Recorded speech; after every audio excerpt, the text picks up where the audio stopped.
ગાંધીધામમાં બધે ફરી આપણે કંઈક મેળો બાકી રહી ગયો હતો ફરવાનો, તો અહીંયા પણ આજે આવી ગયા છીએ. હા ભાઈ કે ટિકિટ વગર જવાની હતી, તો પછી લીધી અમે ટિકિટમાં 10નો સિક્કો આવી ગયો, પણ હવે હાલશે. જોઈ લો ભાઈ, રાજી થયા જ મારા ભેગો વિડીયોમાં આવવાનો છે એટલે. આના ઉપર બેસવાની તો ફૂલ ઈચ્છા હતી, પણ મારા ભેગો હતો એ કે ભાઈ મને નહીં હાલે કે. જોઈ લો બટાકડા કરે છે ને મોજ બાકી. હા ભાઈ જે ઉપર બેઠા એ મારી સામે જોઈ રહ્યા, કારણ કે મેં 2 વારના ચક્કર મારી લીધી પણ ટિકિટ ન લીધી. આજે તો બધા ફોડી નાખું. ત્યાંથી હવે પછી હાલે આગળ પણ કાકા એક બચારા બહુ આજ ઉદાસ દેખાય લાગે છે. એવું કાકો એમની ગર્લફ્રેન્ડને જોઈ ગયા લાગે મેળામાં બીજા ભેગે ફરતી. પેલો વિચાર્યું કે ઘરવાળી માટે લઈ લઉં, પણ બક્કલ બહુ સસ્તી આઈટમ એટલે કીધું હવે રહેવા દે, નથી લેવું. ઓહો, આ તો મોટો સમુદ્ર છે એલા. આ અત્યારે બહુ ટ્રેન્ડિંગ આઈટમ છે. ફરવાની સ્ટાઇલ જો ખાલી તમે, ખતરનાક છે ને. ટ્રેન્ડ સાવ ખાલી હાલે છે.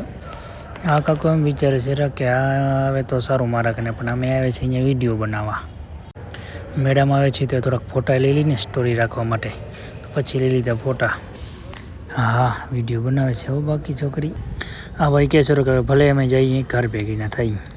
આ છે આપણું પોતાના પેજનું નામ આઈ લવ ગાંધીધામ. ભલે હાલો તો થઈ હવે ઘર ભેગા. ટાટા.